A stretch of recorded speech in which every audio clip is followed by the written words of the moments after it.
Cricket کی تاریخ کا دلچسپ اور جوشیلا مقابلہ، شائقین کی دل کی دھڑکنیں تیز، دبئی کا میدان گرمانے کو تیار، ہر گیند پر سنسنی خیز، ہر شاٹ میں جذبہ، ایشیا کپ کے سپر 4 کا اہم مرحلہ، پاک بھارت ٹکراؤ میں چند گھنٹے باقی، قومی ٹیم بھارتی سرماؤں کا غرور خاک میں ملانے کے لیے پرعزم، متنازع اینڈی پائیکرافٹ کی نگرانی کے باوجود شاہینوں کے حوصلے بلند، کپتان سلمان علی آغا کہتے ہیں ہم اپنا نیچرل گیم کھیلیں گے، توجہ صرف فائنل تک رسائی پر ہے۔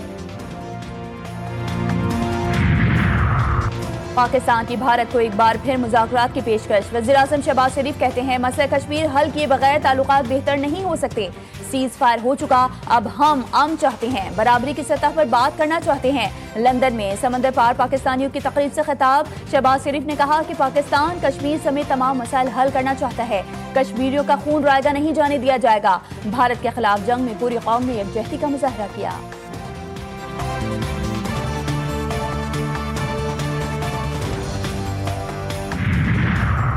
پاک سعودی عرب معاہدہ پورے عالم میں امن کا ضامن ہوگا، بھارت اور اسرائیل کو تکلیف ہوگی، یہ معاہدہ تو امن کے لیے ہے، کشمیر اور فلسطین کی آزادی کے بغیر حقیقی امن ممکن نہیں۔ چیئرمین پاکستان علماء کونسل حافظ طاہر محمود اشرفی کہتے ہیں پاک فوج کا دفاع وطن میں بے مثال کردار، دہشت گردی کے خلاف صف اول میں اور امت مسلمہ کی یکجہتی میں کلیدی کردار ادا کرے گی۔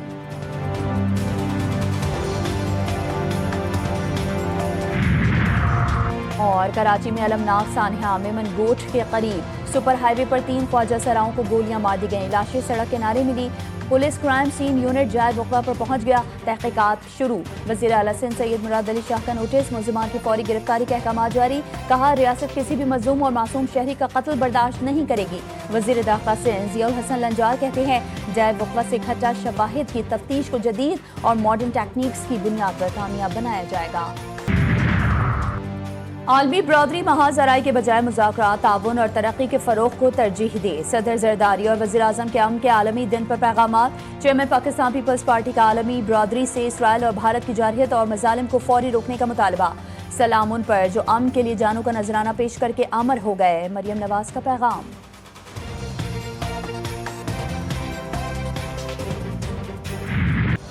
پاکستان سمیت دنیا بھر میں آج امن کا عالمی دن منایا جا رہا ہے۔ اس دن کو منانے کا مقصد عام آدمی کو امن کی اہمیت اور جنگوں کے نقصانات کے بارے میں آگاہی فراہم کرنا ہے۔ برداشت، ہم آہنگی، انسانیت کا احترام جیسی روایات کو پروان چڑھانا، نوجوان نسل میں اس کے حوالے سے شعر اجاگر کرنا ہے۔ عالمی سطح پر قیام امن کے لیے پاکستان کی کوششیں اور قربانیاں کسی سے پوشیدہ نہیں، پاک فوج کے جوان آج بھی عالمی سطح پر یہ مشن سر انجام دے رہے ہیں۔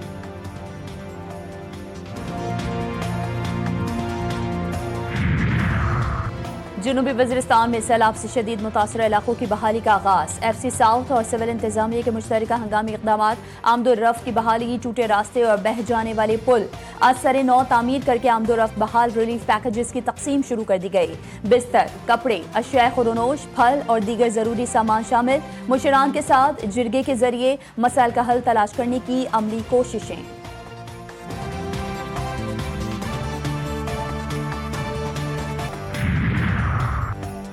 کوئٹہ میں گندم کی خرد برد کے بڑے اسکینڈل کا انکشاف، محکمہ خوراک کے سابق فوڈ کنٹرولرز اور اسسٹنٹ گرفتار، قومی خزانے کو 23 کروڑ روپے سے زائد کا نقصان، ملزمان کے خلاف مقدمہ درج، مزید گرفتاریوں کا امکان، انکوائری کی ٹیم کی رپورٹ میں اختیارات کے ناجائز استعمال کے ثبوت بھی مل گئے۔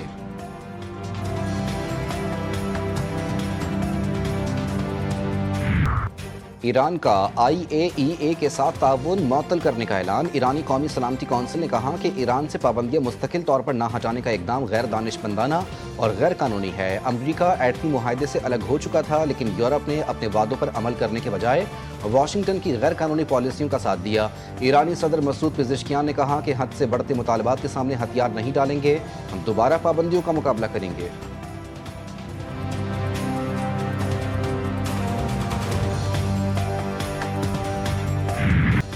صہیونی فوج کی غیر معمولی طاقت کے ساتھ غزہ سٹی کے مرکز کی جانب پیش قدمی، ہفتے کی صبح سے جاری بمباری اور گولہ باری سے 80 سے زائد فلسطینی شہید ہو گئے، کئی زخمی، حملوں میں اسکول، مکانات اور رہائشی اپارٹمنٹس ملیہ میٹ کر دیے۔ صہیونی فورسز کی امدادی مراکز پر بھوک سے ستائے افراد پر بھی فائرنگ، فلسطینی حکام کے مطابق غزہ سٹی کی آدھی آبادی خالی ہو چکی ہے، بھوک کی شدت سے بھی 4 فلسطینی دم توڑ گئے۔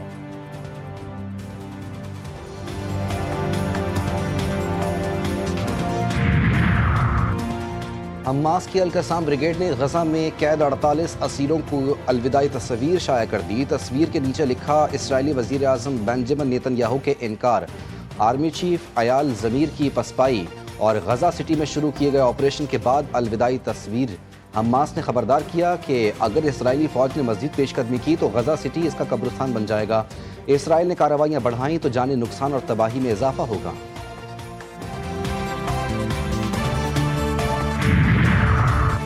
غزہ تباہی کی بدترین سطح پر ہے۔ دنیا کو اسرائیل اور اس کے مقبوضہ مغربی کنارے کے مرحلہ وار الحاق سے ڈرنا نہیں چاہیے۔ اقوام متحدہ کی جنرل سیکریٹری اینٹونیو گوتریس کا فرانسیسی خبر ایجنسی کو انٹرویو کہتے ہیں، قحط، صحت کی مؤثر دیکھ بھال کا مکمل فقدان، مناسب پناہ گاہوں کے بغیر زندگی گزارنا فلسطینی عوام کے مسائل کو بیان نہیں کیا جا سکتا۔ ہم غزہ میں جو کچھ دیکھ رہے ہیں وہ خوفناک ہے۔ اور شوق کا کوئی مول نہیں، کراچی کے علاقے کورنگی میں مکین محمد یامین کا وطن سے محبت کا انوکھا اظہار۔ اپنے مکان کی چھت پر پانی کی ٹنکی کو مزار قائد اور خیبر پاس کے ماڈلز کی ڈمی کی طرز پر تعمیر کروا لیا۔